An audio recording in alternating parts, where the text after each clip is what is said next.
할렐루야, 예수님 보혈 TV에 오신 여러분들을 환영합니다. 먼저 기도함으로 시작하겠습니다.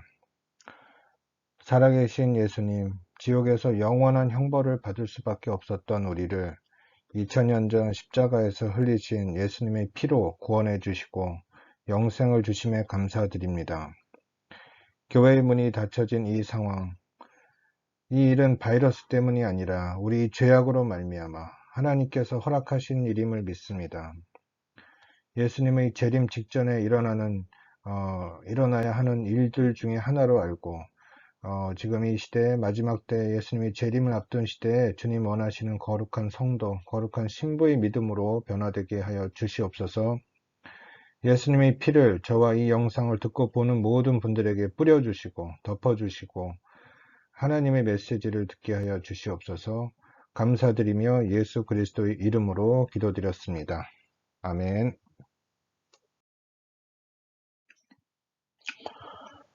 오늘은 왜 우리나라 교회는 타락하게 되었나에 대해서 말씀드리겠습니다. 첫 번째, 복음의 본질에서 벗어났습니다. 고린도전서 2장 1절, 내가 너희 중에서 예수 그리스도와 그의 십자가에 못 박히신 것 외에는 아무것도 알지 아니하기로 작정하였습니다. 라고 하신 사도 바울의 말씀처럼 창조주 예수님께서 왜 십자가의 모진 형벌을 받으시면서 몸속의 피를 다 쏟으시고 부활하셨는지, 이것이 복음의 핵심입니다. 그리고 이 사실이 나와 무슨 관계가 있는지, 이것이 출발점인데, 십자가의 고난과 예수님의 부활에 대해서 좀처럼 설교를 듣기 힘든 것이 현재의 현실입니다. 그리고 부활하신 예수님께서 지금도 이 세상을 통치하고 계시며, 또 재림하셔서 악인은 심판하시고 의인은 구원하셔서 새로운 하나님의 나라를 세운다는 것이 가장 중요한 복음의 핵심 중의 핵심인데, 십자가의 의미에 대해서 정확히 설교하고 있지 않습니다. 대부분의 설교가 이 세상에서 어떻게 편하게 살고 내 소원 응답받아서 잘 사느냐, 행복하게 세상적인 복을 누리며 행복하게 잘 사느냐 하는 웰빙에 맞추어진 설교가 대부분입니다. 가장 존귀하시고 높으신 예수님께서 또 우리 창조주신데 왜 십자가 사건을 겪으셨는지, 이것에 대해서 명확한 설교를 하지 않습니다. 대부분의 성도들이 예수님이 돌아가셨대더라, 그런데 왜 그러신지는 잘 모르겠고, 일단 내 자녀, 내 돈 문제, 내가 해결해야 되는 이 문제 응답받아야 돼 라고 하는 그 샤머니즘적인 신앙을 가지고 있습니다. 십자가의 형벌은 지옥 갈 수밖에 없었던 죄된 우리 같은 인간들에게 영생을 주시기 위해서 창조주 예수님께서 어쩔 수 없이 또 우리를 사랑하셨기 때문에 비참히 돌아가신 사건입니다. 아담의 원죄가 우리에게 유전되어 영원히 사는 영혼을 가진 인간은 영원한 생명을 잃은 상태로, 영이 죽은 상태로 태어났고, 예수님의 피제사가 없었다면 영생, 곧 하나님의 자녀가 될 수 없었고 영원한 지옥불에서 형벌을 받았어야 했다는 것이 십자가 사건의 실체입니다. 이 예수님께서 하신 일을 믿음으로 받아들이면 영생을 얻고 하나님의 자녀로 태어나는데, 이것이 출발점이 돼서 천국 가는 길이 좁은 길이고, 또 예수님의 인도를 따라 살아야 되고, 세상적인 가치관을 내려놓고 예수님과 제자들이 살았던 그런 라이프 스타일, 삶의 방식으로 사는 것이 믿음의 삶이고, 또 천국 자녀라고 착각하는 사람들이 많습니다. 또 현재 교회의 설교는 대부분 이런 사람들에게 죄에 대한 회개를 가르치지 않고, 또 불의함을 고집하는 사람들에게 면죄부를 주는 그런 본질에서 벗어난 가르침이 타락의 원인입니다. 천국 지옥 간증을 들어보면 거의 모든 분들이 천국으로 가는 사람들의 수는 극히 적다고 말하고 있고, 성경 말씀도 천국 가는 길은 좁은 길이고 지옥 가는 길은 매우 넓어서 많은 사람들이 그 지옥 길을 걷고 있다고 말씀합니다. 그런데 안타깝게도 현실 생활이 힘드니까 샤머니즘 종교 같은 세속적인 소원을 이루는 것에만 신앙이 집중되어 있습니다. 그리고 오래 기도해서 응답받으면 믿음이 좋은 것으로 착각하며 살고 있는 목사, 교인이 90% 이상입니다. 결국 이런 잘못된 가르침 때문에 우리나라 80%에서 90% 이상 교계에서 현대판 신사참배인 타종교에도 구원이 있다고 주장하는 종교다원주의인 WCC에 무릎을 꿇는 배교 행위를 하고도 회개하지 않는 상태가 되었습니다. 두 번째, 번영신학입니다. 성경 말씀에 디모데전서 6장 10절 돈을 사랑함이 일만하기 뿌리가 되다니 이것을 탐내는 자들은 미혹을 받아 믿음에서 떠나 많은 근심으로써 자기를 찔렀도다 말씀하고 있고, 히브리서 13장 5절에 돈을 사랑하지 말고 있는 바를 족한 줄로 알라 라는 말씀이 있습니다. 세상에서의 번영을 하나님의 복으로 잘못 해석하는 일부 대형교회 목사들의 삶의 모습은 중세시대 교황의 모습과 다를 바가 없습니다. 호의호식하고 외제차 경호원을 데리고 다니고 대형교회를 자식에게 세습하며 온갖 권세를 누리는 그런 모습을 보면서 예수님과 제자들의 삶, 예수님과 제자들은 낮고 가난하고 소외된 자를 찾아다니면서 천국 복음을 전하시고 그들의 문제를 직접 해결해 주셨습니다. 이분들의 삶을 보면은 너무나 예수님의 삶과는 큰 차이가 있습니다. 죄와 가난에 찌들었던 구한말 시기에 선교사로 헌신하신 미국 등 서양 선교사님들의 삶이 예전에 지금 천주교 신부들이 독신인 이유가 10세기 초에 교황들이 하도 자기 직위나 그런 권세를 자식들에게 세습을 했기 때문에 그때부터 천주교에서는 그런 부패를 방지하기 위해서 독신 제도를 도입했다고 합니다. 세 번째로, 교인들이 예수님과 개인적인 경건 생활을 할 수 있도록 인도하지 못했고, 또 영적 전쟁에서 마귀, 사단, 귀신들과의 싸움을 어떻게 이겨야 할지에 대해서 가르침을 주지 못했습니다. 요한일서 1장 3절에 보면 우리가 보고 들은 바를 너희에게 전함은 너희로 우리와 사귐이 있게 하려 함이니 우리 사귐은 아버지와 그의 아들 예수 그리스도와 더불어 누림이라. 여기서 사귐으로 표현된 우리나라의 이 단어의 뜻은 코이노니아, 교제입니다. 펠로우십입니다. 같은 가치관을 가지고 같은 생각을 가지고 같은 삶의 모습으로 삶의 그런 라이프 스타일로 같이 살아간다. 가치관을 공유하면서 살아간다는 그 의미입니다. 예수님을 영접하고 거듭나서 하나님의 자녀가 되는 것이 갓난아기가 마치 태어나는 것과 같은 출발점이고, 그 이후로는 예수님과 지속적으로 동행하며 기도와 말씀을 통해서 가치관을 예수님의 가치관으로 바꾸어가며 또 참된 제자로서 순종해 나가는 것, 매일매일의 삶이 굉장히 중요합니다. 그래서 천국 가는 그날까지 계속 하나님과 동행하다가 천국을 가는 것이 진정한 제자 또 믿는 자들의 삶인데, 대부분 보면 썬데이 크리스찬처럼 일주일에 한 번 예배 나와서 한두 시간 예배에 참석하는 것을 신앙생활로 여기고 있고, 또 주중에는 하나님을 찾지도 않고 또 하나님께 기도나 말씀 묵상 시간이나 하나님께 순종하는 그런 시간을 전혀 갖지 못한 채 일주일을 보내고, 또 주일날 와서 잠깐 예배 참석하고, 영화 관람과 뭐가 다릅니까? 이런 생활을 신앙생활이라고 성도들로 하여금 알게 만든 그런 책임이 큽니다. 또 두 번째는 마귀와의 영적 전쟁. 이 마귀는 지금도 쉬지 않고 굉장히 다양한 방법과 다양한 계략으로 믿는 자들을 타락시키려고 노력하고 있는데, 이 마귀가 어떻게 역사하는지 또 우리가 어떻게 대항해야 되는지에 대해서 가르쳐 주질 않고 있습니다. 이 목사님들 자신도 아마 모르기 때문에 그런 것 같습니다. 에베소서 6장 12절에 보면 우리의 씨름은 혈과 육에 대한 것이 아니고 통치자들과 관세들과 이 어둠의 세상 주관자들과 하늘에 있는 악의 영들의 대함이라 말씀하고 계십니다. 어떻게 해서든지 마귀는 예수님을 영접한 사람들을 타락시키고 죄짓게 만들어서 결국 하나님과 멀어지게 해서 하나님을 부인하는 상태까지 끌고 가려고 노력하고 있습니다.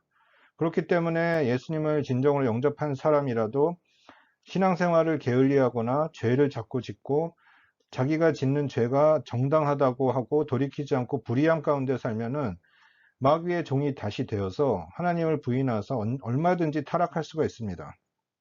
지금 종교 다원주의에 빠진 교회나 그런 성도들은 하나님을 지금 부인하는 상태이기 때문에 그 사람들이 예전에 예수님을 영접하고 거듭났다 하더라도 구원을 잃은 상태가 될 수도 있는 것입니다. 마귀는 지금 그렇게 믿는 자들을 타락시키고 지옥으로 끌고 가려고 열심히 일하고 있는데 여기에 대해서 어떻게 저항해야 될지, 마귀의 전략과 전술, 그리고 행동 방법, 어떻게 우리가 싸워야 할지 이것에 대한 구체적인 가르침이 없습니다. 마치 전쟁터에 나가서 싸워야 할 군인들, 또 군인들에게 훈련할 때 적들의 전략, 전술, 전투 방법을 가르치지 않고 나약한 상태로 전쟁터에 내보낸 것과 비슷한 상황을 만들었습니다. 베드로전서 5장 8절에 우리 대적 마귀가 우는 사자와 같이 삼킬 자를 찾나니 너희는 이를 대적하라고 말씀하셨는데 이런 간교하고 영적으로는 굉장히 힘이 센 그런 마귀 사탄을 어디 만화책에 나오는 존재 정도로만 여기고 무방비한 그리고 그 무방비하고 대항할 수 없는 나약한 사슴과 같은 성도들이 많이 있는 게 현실입니다. 네 번째, 마지막 때 예수님의 재림에 대해서 무지한 성도들로 만들었습니다. 신약 성경의 가장 중요한 결론 중의 결론은 예수님께서 죄로 오염된 세상을 끝내시고 예수님께서 통치하시는 새하늘과 새 땅을 하나님의 나라를 세우시기 위해서 다시 재림하신다는 사실입니다. 요한계시록 22장 12절에 보면 보라 내가 속히 오리니 내가 줄 상이 있어서 각 사람에게 행한 대로 갚아주리라. 요한계시록 22장 20절에 보면 이것들을 증언하시니가 이르시되 내가 진실로 속히 오리라 하시거늘 아멘 주 예수여 오시옵소서. 이렇게 말씀하고 있습니다. 대부분의 말세 신앙, 말세 재림 신앙이 없는 사람들은 여기에 대한 지식이 없기 때문에 이 점점 악해지고 안 좋아지는 세상이 언젠가는 좋아져서 또 행복한 세상이 될 거라고 생각합니다. 코로나 바이러스 같은 전염병 사태가 사실은 죄악으로 가득 찬 채 회개하지 않는 인류에 대한 하나님의 심판 가운데 하나라는 사실을 인지하지 못하고 있습니다. 그렇기 때문에 무조건 해결되게 해달라고 떼쓰는 어린아이 신앙 같은 사람들이 많이 있습니다. 이들은 예수님의 재림 시에 이 땅에 남겨진 자가 되어서 환난과 고통을 통해 다시 한번 신앙을 바로 세울 수 있는 기회를 얻을 것입니다.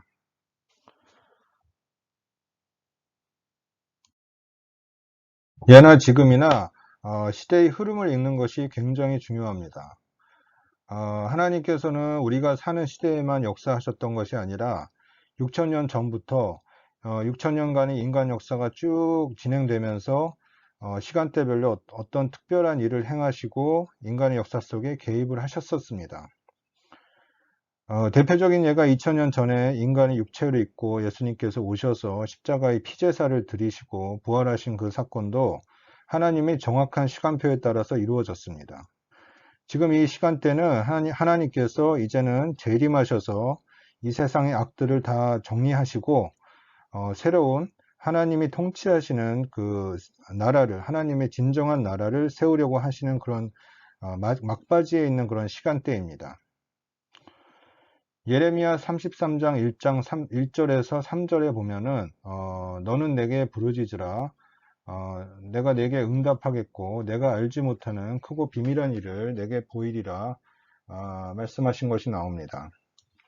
대부분 우리나라 목사님들 이 말씀을 설교하면서 이 시대 배경이나 어떤 상황 속에서 이 말씀이 주어졌는지에 대해서는 거의 설교를 안 하십니다.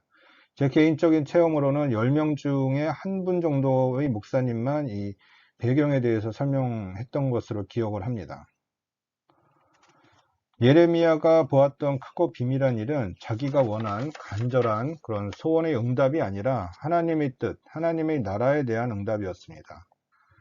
당시 상황은 바벨론 군대가 그 예루살렘 성을 포위한 지 1년 정도 경과한 시점에 예레미야는 자꾸 망한다, 너네들은 바벨론에 투항해야 된다 라는 그런 자기들이 원하지 않는 메시지를 왕들이나 귀족들에게 전하니까 예레미야를 가두는 것입니다. 감옥에 가둬놨는데 그때 그 감옥 속에서 하나님께 간절히 기도했었습니다. 그래서 주신 응답이 예레미야 33장 그 1장에서 3절 이후에 나오는 말씀들입니다.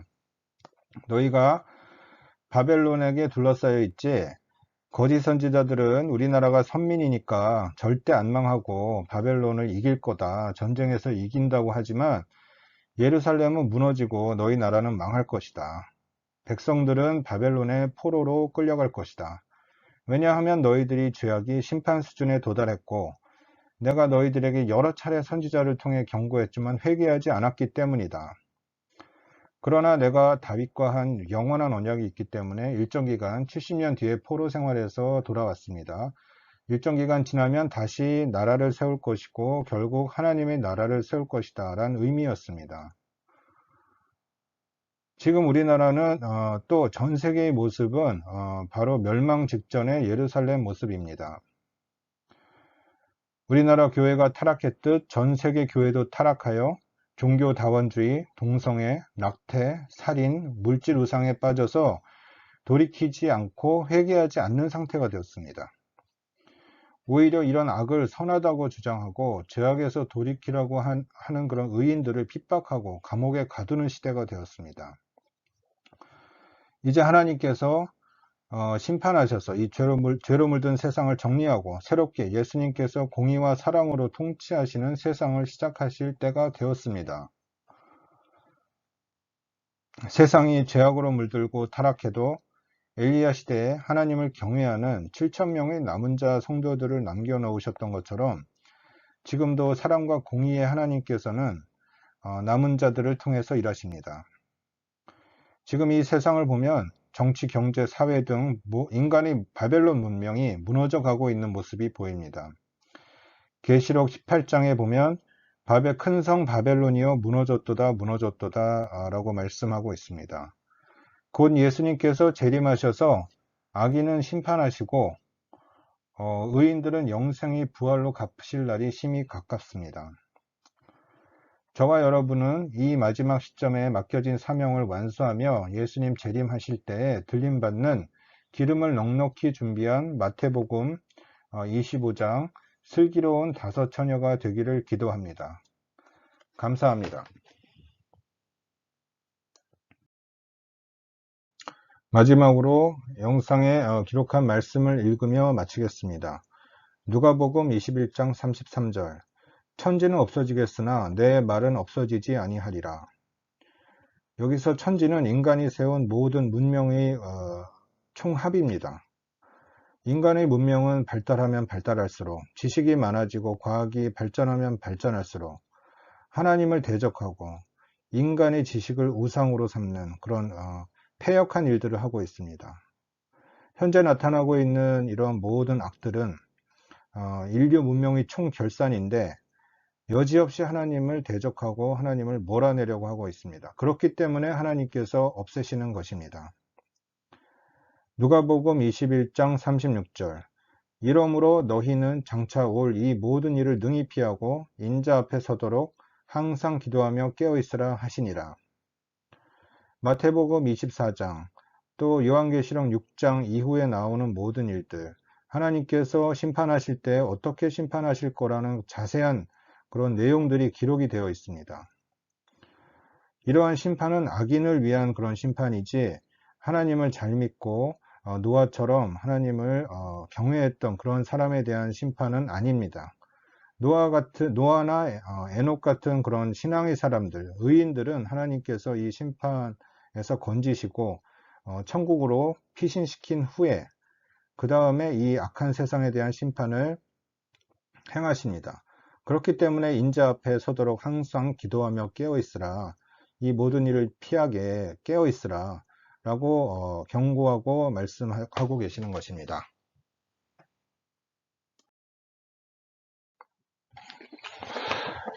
여러분은 천국과 지옥을 믿으십니까? 혹시 여러분 중에 아직 예수님을 믿지 않는 분이 있다면 이 시간 예수님을 마음속에 영접하고 거듭나서 하나님의 자녀가 되길 바랍니다. 우리가 누구나 이 세상을 떠나서 죽고 나면은 우리의 영혼은 죽은 육체를 떠나서 영적인 세계로 들어가게 됩니다. 영적인 세계로 들어가면 예수님을 믿고 원죄의 문제를 해결한 사람들은, 하나님의 자녀가 된 사람들은 천국으로 가지만, 하나님의 자녀가 안 된 사람들, 원죄의 문제를 해결하지 않은 사람들은 지옥으로 가게 됩니다. 한 번 죽는 것은 사람에게 정하신 것이요, 그 후에는 심판이 있으리니, 이 히브리서의 말씀처럼 우리는 다 하나님의 심판대 앞에 누구나 서게 됩니다. 살아있는 동안 우리가 예수님을 영접할 수 있는 기회를 주셨기 때문에 이 자유의지를 가지고 예수님을 선택하고 예수님을 영접했는지 아닌지에 따라서 우리 영원한 운명이 결정됩니다. 지금 이 시대는 성경 마태복음 24장 또 요한계시록 6장의 일들이 마지막 때에 일어나야 하는 그런 일들이 다 풀려져서 일어나고 있습니다. 주님 재림하시기 직전 마지막 때의 일들이 놀라운 속도로, 무서운 속도로 일어나고 있는 때입니다. 우리 인간들이 우상을 섬기고 돈 우상, 권력 우상, 명예를 섬기며 살았는데, 그 결과 하나님께서 이 세상을 보시기에 너무나 죄악이 가득 차고 인간의 마음이 너무나 완악해졌기 때문에 이 세상을 정리하시는 그런 때가 곧 다가오고 있습니다. 성경에서 말씀하는 마지막 7년 환란기 직전에 예수님께서 재림하시기 직전인 시대에 살고 있습니다. 이때 우리가 영생을 놓치고 세상이 주는 재미에 빠져서 하나님의 뜻과는 전혀 관계없이 산다면은 우리 영혼은 죽은 육체를 떠나게 되면은 영적인 세계, 지옥으로 들어가게 됩니다. 예수님의 받아들이지 않은 사람들은 지옥으로 들어가고, 예수님을 영접하고 하나님의 자녀가 된 사람들은 하나님 자녀 권세로 천국에 들어가게 됩니다. 하나님의 자녀가 된 사람들이 죽을 때에는 천사들에 의해서 인도받아 천국문으로 들어가게 됩니다. 성경 말씀 요한복음 1장에 영접하는 자, 곧 그 이름을 믿는 자들에게는 하나님의 자녀가 되는 권세를 주셨다고 말씀하셨는데, 진정으로 예수님을 믿기 원하시면은 저를 따라 기도하시기 바랍니다. 하나님은 교회에만 계신 것이 아니고 어디나 계시고 우리가 진정으로 간구하며 기도할 때 다 들으시고 응답하시는 분이십니다. 그리고 한 영혼도 멸망하지 않고 다 구원받기를 원하시는 사랑과 인자가 풍성하신 하나님이십니다. 같이 영접 기도를 하시겠습니다. 저를 따라 하십시오. 예수님, 오늘 말씀을 듣고 저희 죄를 용서하시고 구원하시기 위해서 십자가에서 피 흘리시고 돌아가신 후에 3일 만에 부활하셔서 믿음으로 구원받는 은혜를 주심에 감사드립니다. 저희 죄를 예수님의 피로 씻어주시고 용서해 주시고 거듭나는 은혜를 주시옵소서. 예수님을 저희 구세주로 마음속에 영접합니다. 성령 하나님을 제 마음속에 보혜사로 영접합니다.